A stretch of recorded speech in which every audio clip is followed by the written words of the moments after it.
Hello friends, welcome to மக்கள் சேவை channel. இன்றைக்கி நம்ம ஒரு சூப்பரான இன்ஃபர்மேஷன் பற்றி தான் பார்க்க போகிறோம். அதாவது டிஎன்பிஎஸ்சி குரூப் 4 எக்ஸாமுக்கு அப்ளை பண்ணவங்க இந்த எல்லா இன்ஃபர்மேஷனுமே கடைசி தேதிக்குள்ளே சரியாக இருக்கா இல்லைன்றதை நீங்கள் செக் பண்ணி பார்த்துக்கோங்க. இப்போ இதை பற்றின மொத்த இன்ஃபர்மேஷன் தான் இந்த வீடியோ பார்க்க போகிறோம். இந்த வீடியோ ஸ்கிப் பண்ணாமல் ஃபுல்லாக பாருங்கள். அது மட்டும் அல்ல, இந்த வீடியோ நிறைய பேருக்கு ஷேர் பண்ணுங்கள். ஃபஸ்ட் இந்த வெப்சைட்டு பண்ணிக்கோங்க. இந்த வெப்சைட்கான லிங்க்கை நான் டிஸ்கிரிப்ஷன் கொடுத்துட்றேன். tnpsc.government.in இதான் பார்த்தா அஃபீஷியல் வெப்சைட். ஓகே, அதாவது டிஎன்பிஎஸ்சிலேருந்து குரூப் 4 எக்ஸாமுக்கான வேலைவாய்ப்பு பார்த்தா அறிவிச்சிருந்தாங்க. கிட்டத்தட்ட 3935 வேக்கன்சி கொடுத்துருக்காங்க. இந்த வேலைக்கு நிறைய பேர் ஆன்லைன் மூலமாக அப்ளை பண்ணியிருப்பீங்க. அப்ளை பண்ணதுக்கான கடைசி தேதி 24/5/2025. அதுக்குள்ளே அப்ளை பண்ணிக்கோங்க. இன்னும் ஒரு 5 days தான் டைம் கொடுத்துருக்காங்க. சீக்கிரமாக அப்ளை பண்ண பாருங்கள். அதாவது 24/5/2025 11:59 PM வரைக்கும் தாராளமாக நீங்கள் அப்ளை பண்ணலாம். லாஸ்ட் தேதி வரைக்கும் போகாதீங்க. நிறையா சர்வர் இஷ்யூஸ் அமைவதற்கான வாய்ப்புகள் இருக்குது. முன்கூட்டியே அப்ளை பண்ண பாருங்கள். ஸோ அதுக்கப்புறம் பார்த்தீங்கன்னா உங்களால் அப்ளை பண்ண முடியாது. அந்த குறிப்பிட்ட தேதிக்குள்ளே அப்ளை பண்ணிக்கோங்க. ஓகே, இது வரைக்கும் அப்ளை பண்ணாதவங்க எப்படி ஆன்லைன் மூலமாக ஸ்டெப் பை ஸ்டெப்பாக அப்ளை பண்ணதை குறித்து நம்ம சேனலில் வீடியோ போட்டிருக்கோம். அதேமாரி ஆன்லைன் மூலமாக ஏதாச்சும் நீங்கள் மிஸ்டேக் பண்ணிட்டீங்க அப்படின்னா அதை எப்படி எடிட் பண்ணுறது அதை குறித்து நம்ம சேனலில் வீடியோ போட்டிருக்கோம். ஸோ நீங்கள் இப்போலேருந்தே எடிட் பண்ண ஸ்டார்ட் பண்ணிக்கலாம். அதேமாரி லாஸ்ட் தேதி முடிஞ்சதுக்கப்புறம் திரும்ப எடிட் ஆப்ஷன் கொடுப்பாங்க. எப்போனா 29/5/2025 31/5/2025 வரைக்கும் உங்களுக்கு அகைன் எடிட் ஆப்ஷன் பார்த்தா ப்ரொவைட் பண்ணுவாங்க. இதுதாங்க பேசிக் இன்ஃபர்மேஷன். ஸோ சீக்கிரமாக அப்ளை பண்ண பாருங்கள். லாஸ்ட் தேதி வரைக்கும் போகாதீங்க, முன்கூட்டியே அப்ளை பண்ணுங்க. ஓகே, இப்போது ஆன்லைன் மூலமாக அப்ளை பண்ணவங்க இந்த இன்ஃபர்மேஷன்லையுமே நீங்கள் சரியாக இருக்கான்னு செக் பண்ணி பார்த்துக்கோங்க.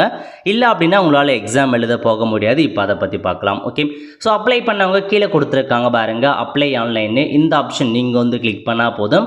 வேறு ஒரு பேஜுக்கு போகவான்னு கேட்கும். ஓகே கொடுத்ததுக்கப்புறம் இந்த மாதிரி தான் ஒரு பேஜ் ஓப்பன் ஆகும். இதில் போயிட்டு உங்களுக்கு கொடுத்துருக்காங்க பாருங்கள், நிரந்தர பதிவு விவரங்கள்னு. ஸோ இந்த ஆப்ஷன் நீங்கள் கிளிக் பண்ணிங்க அப்படின்னா இந்த மாதிரி தான் உங்களுக்கு அந்த லாகின் பண்ண சொல்லி கேட்கும். கீழே கொடுத்துருக்காங்க ஏற்கனவே பதிவு செய்தோர் உள்நுழைய அப்படின்ற ஆப்ஷன் நீங்கள் கிளிக் பண்ணிவிட்டு உங்கள் டிஎன்பிஎஸ்சி அப்ளை பண்ண சொல்ல ஓடிஆர் க்ரியேட் பண்ணியிருப்பீங்க. அதில் இருக்க உங்கள் யூசர் நேம் மற்றும் பாஸ்வேர்டு கொடுத்துட்டு கீழே ஒரு மேத்தமெட்டிக்கல் கேப்சா கொடுத்துருக்காங்க. அதை சால்வ் பண்ணி என்ட்ரு பண்ணிவிட்டு சமர்ப்பி அப்படின்ற ஆப்ஷன் நீங்கள் கிளிக் பண்ணிக்கோங்க. இந்த மாதிரி தான் உங்களுக்கான டேஷ்போர்டு ஓப்பன் ஆகும். ஸோ இப்போ இதில் கொடுத்துருக்காங்க பாருங்கள், கரண்ட் அப்ளிகேஷன்னு. இந்த ஆப்ஷன் நீங்கள் கிளிக் பண்ணிங்க அப்படின்னா உங்களுக்கு நீங்கள் என்னென்ன எக்ஸாம் அப்ளை பண்ணியிருக்கீங்களோ எல்லாமே உங்களுக்கு ஓப்பன் ஆகும். அதில் பார்த்தா உங்களுக்கு combined civil service examination group 2025 அப்படின்னு கொடுத்துருப்பாங்க. அதை மட்டும் தெளிவாக பாருங்கள். அதுக்கு நேராக இந்த இடத்துல கன்ஃபார்ம்டு அப்படின்னு இருக்கணும். அப்படி கன்ஃபார்ம்னு இருந்தால் மட்டும்தான் உங்கள் அப்ளிகேஷனை நீங்கள் சக்ஸஸ்ஃபுல்லாக சப்மிட் பண்ணியிருக்கீங்க அப்படின்னு அர்த்தம். ஒருவேளை இந்த இடத்துல பார்த்தா நீங்கள் எடிட் பண்ணிட்டீங்க பட் இன்கம்ப்ளீட்டாக இருக்குது அப்படின்னு வந்துச்சு அப்படின்னா நீங்கள் எடிட் ஆப்ஷனை கொடுத்து எடிட் பண்ணிக்கோங்க. கன்ஃபார்ம்டு இருந்தால் விட்டுருங்க.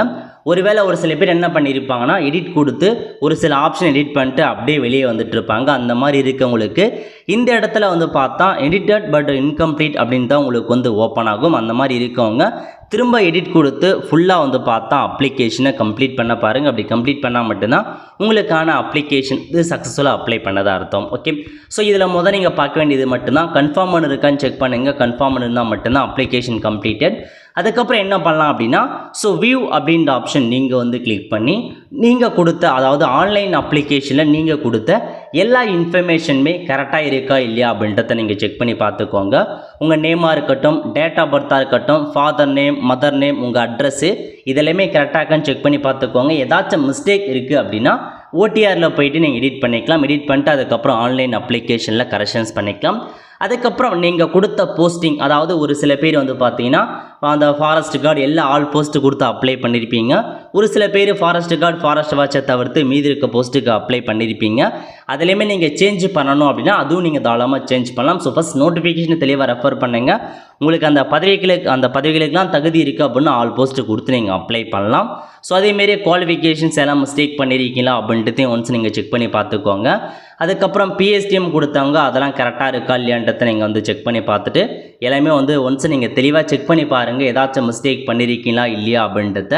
அதேமாரி ஃபோட்டோ கீழே கண்டிப்பாக உங்களுடைய உங்கள் நேமும் அந்த ஃபோட்டோ எப்போ எடுத்தீங்களோ அதுக்கான தேதியும் கம்பல்சரி இருக்கணுங்க. அது இருக்க மாதிரி நீங்கள் வந்து பார்த்துக்கோங்க. அதேமாரி பிரிண்ட் அப்படின்ற ஆப்ஷனை பயன்படுத்தி அப்ளிகேஷன் ஃபார்மை சேவ் பண்ணி வச்சுக்கோங்க. ஃப்யூச்சர் ரெஃபரன்ஸுக்கு உங்களுக்கு வந்து யூஸ் ஆகும். ஓகே, இந்த மாதிரி வியூ கொடுத்து எல்லா இன்ஃபர்மேஷன்ஸுமே கரெக்டாக இருக்கா இல்லையான்றதை நீங்கள் வந்து செக் பண்ணி பார்த்துக்கோங்க. ஸோ செக் பண்ணி பார்த்துட்டு ஏதாச்சும் மிஸ்டேக் இருக்குது அப்படின்னா நீங்கள் எடிட் பண்ணிக்கலாம். ஸோ இப்போவே நீங்கள் எடிட் அப்படின்ற ஆப்ஷன் நீங்கள் பயன்படுத்தி உங்களுக்கான அப்ளிகேஷனை மீண்டும் நீங்கள் எடிட் பண்ணலாம். அதாவது லாஸ்ட் தேதி வரைக்கும் எத்தனை தடவை வேணாலும் உங்களுக்கான அப்ளிகேஷன் ஃபார்மில் நீங்கள் மாற்றம் பண்ணலாம். அதில் எந்த விதமான பிரச்சனையும் கிடையாது. அதேமாரி லாஸ்ட் தேதி முடிஞ்சதுக்கப்புறமும் உங்களுக்கு டைம் கொடுப்பாங்க. அந்த 29/5/2025 31/5/2025 வரைக்கும் டைம் கொடுப்பாங்க. அப்போயே நீங்கள் ஒன்ஸ் வந்து எடிட் பண்ணிக்கலாம். ஓகே, அதேமாரி இந்த இடத்துல அப்லோட் வியூ டாக்குமெண்ட்ஸ் இருக்கும். இதில் நீங்கள் வந்து பார்த்தா டாக்குமெண்ட்ஸ்லாம் எதுவும் அப்லோட் பண்ண வேண்டாம். ஒன்லி டிஃப்ரெண்ட் ஏபிள் பர்சன் அவங்களுக்கு மட்டும்தான் இந்த டாக்குமெண்ட் அப்லோட் பண்ணுற பேஜ் கொடுத்துருக்காங்க. மீதி யாருக்குமே இந்த டாக்குமெண்ட்ஸை நம்ம அப்லோட் பண்ண வேண்டியது தேவையில்லைங்க. இதுதாங்க உங்களுக்கான இன்ஃபர்மேஷன். ஸோ எல்லாமே கரெக்டாக இருக்கா இல்லையா நீங்கள் செக் பண்ணி பார்த்துக்கோங்க. எல்லா வியூ அப்ளிகேஷன்ஸ் கொடுத்து கரெக்டாக இருக்கான்னு செக் பண்ணி பார்த்துட்டு எடிட் கொடுத்து நீங்கள் எடிட் பண்ணிக்கோங்க. ஒரு சில பேர் என்ன பண்ணியிருப்பாங்கன்னா பிஎஸ்டிஎம் நோ கொடுத்துட்ருப்பாங்க, அப்ளை பண்ணியிருப்பீங்க, நோ கொடுத்து அப்ளை பண்ணிட்டுருப்பீங்க. இப்போ பிஎஸ்டிஎம் கைக்கு வந்திருக்கு அப்படின்னா நீங்கள் எடிட் கொடுத்து பிஎஸ்டிஎம் வந்து பார்த்தா ஆட் பண்ணிக்கலாம். இந்த மாதிரி எதுவாக இருந்தாலும் சரி இப்போயே நீங்கள் பண்ண பாருங்கள். இதுதாங்க உங்களுக்கான பேசிக் இன்ஃபர்மேஷன். கடைசி தேதி வரைக்கும் எதுவுமே போகாதீங்க. முன்கூட்டியே எல்லாமே அப்ளை பண்ணுறதா இருந்தாலும் சரி எடிட் பண்ணுறதா இருந்தாலும் சரி எல்லாமே ஒன்ஸ் வந்து செக் பண்ணி பார்த்துக்கோங்க. அதேமாதிரி எடிட் பண்ணிட்டு தேவையான இன்ஃபர்மேஷன் மட்டும் எடிட் பண்ணிட்டு வெளியே வந்துடாதீங்க. லாஸ்ட்டு உங்களுக்கு நீங்கள் எடிட் பண்ணுறீங்க அப்படின்னா கடைசி பேஜ் வரைக்கும் நெக்ஸ்ட்டு கொடுத்து அப்ளிகேஷன் திரும்ப சக்ஸஸ்ஃபுல்லி கம்ப்ளீட்னு வரணும். அது வரைக்கும் நீங்கள் வந்தால் மட்டும்தான் அப்ளிகேஷன் ஃபுல்லாக கம்ப்ளீட் ஆனதாக அர்த்தம். ஓகே, இந்த இடத்துல அப்ளிகேஷன் ஹிஸ்ட்ரி அப்படின்ற ஆப்ஷன்ஸ் இருக்கும். இதில் வந்து பார்த்தீங்கன்னா registration number yet to be ஜென்ரேட்னு காமிக்கும். அதுக்கான காரணம் என்ன அப்படின்னா ரெஜிஸ்ட்ரேஷன் நம்பர் இப்போ ஜென்ரேட் பண்ண மாட்டாங்க நிறைய பேர் கேட்குறீங்க. அதாவது உங்களுக்கு ஹால் டிக்கெட் என்றைக்கு ரிலீஸ் பண்ணுறாங்களோ அதுக்கு முன்னாடி நாள் தான் உங்களுக்கான அந்த ரெஜிஸ்ட்ரேஷன் நம்பரை வந்து பார்த்தா ஜென்ரேட் பண்ணுவாங்க. அப்போ தான் உங்களுக்கு ரெஜிஸ்ட்ரேஷன் நம்பர் வரும். ஓகே, ஸோ இதாங்க உங்களுக்கான இன்ஃபர்மேஷன். இதெல்லாமே நீங்கள் கரெக்டாக இருக்கான்னு செக் பண்ணி பார்த்துக்கோங்க. ஸோ முக்கியமான இன்ஃபர்மேஷன் இதுதான். அப்ளிகேஷன் கம்ப்ளீட்டட்னு இருக்கான்னு நீங்கள் செக் பண்ணி பாருங்கள். அதுதான் ரொம்ப வந்து இம்பார்ட்டண்டான விஷயம். நிறைய பேர் என்ன பண்ணுறாங்கன்னா இந்த இடத்துல இன்கம்ப்ளீட் எடிட் பண்ணுறாங்க, பட் இன்கம்ப்ளீட்டாக இருக்குது அப்படின்ற மாரி வந்து பார்க்குறாங்க. ஸோ இதாங்க இன்ஃபர்மேஷன். அது மட்டும் இல்லாமல் டிஎன்பிஎஸ்சி ஓடிஆர்லும் நிறைய பேருக்கு டவுட் இருக்குது. ஏன்னா இதுக்கு முன்னாடி வந்து பார்த்தா ஒரு அக்கௌண்ட்டில் ஓடிஆரை லிங்க் பண்ணிடுறாங்க ஆதார் வச்சு, அது ஆல்ரெடி லிங்க்குன்னு காமிக்குது. அந்த மாதிரி இருக்கவங்க பழைய ஓடிஆர் என்னவோ அதை கெட் பண்ண பாருங்கள். தெரியாதவங்க டோல் ஃப்ரீ நம்பருக்கு கால் பண்ணுங்கள், மெயில் பண்ணுங்கள். அதன் மூலமாக நீங்கள் உங்களுக்கான ஓடிஆரை நீங்கள் ஈஸியாக வந்து தெரிஞ்சுக்கலாம். ஓகே, அவ்வளோதான் ஃப்ரெண்ட்ஸ். இதுதான் உங்களுக்கான இன்ஃபர்மேஷன். இன்னும் ஏதாச்சும் டவுட் இருக்குது அப்படின்னா ஸோ நம்ம கீழே வாட்ஸ்அப் நம்பர் கொடுத்துருக்கோம். அதுக்கு நீங்கள் எஸ்எம்எஸ் பண்ணிங்க அப்படின்னா நான் உங்களுக்கு வந்து உங்களுக்கான டவுட் உங்களுக்கு கிளியர் பண்ணி கொடுக்குறேன்.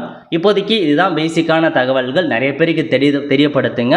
லாஸ்ட் தேதிக்குள்ளே அப்ளை பண்ண பாருங்கள். சீக்கிரமாக இதெல்லாமே கட்டாயமாக தெரிஞ்சுக்கோங்க. அப்ளிகேஷன் ஃபார்மை வியூ பண்ணி ஒன்ஸ் கரெக்டாக செக் பண்ணி ஏதாச்சும் மிஸ்டேக் இருந்தால் எடிட் பண்ணிக்கோங்க. அவ்வளோ ஃப்ரெண்ட்ஸ், கண்டிப்பாக இந்த பிடிச்ச லைக் பண்ணுங்கள். அது மட்டும் அல்ல இந்த வீடியோ நிறைய பேருக்கு ஷேர் பண்ணுங்கள். அடுத்து ஒரு நல்ல வீடியோ சந்திப்போம். நன்றி, வணக்கம்.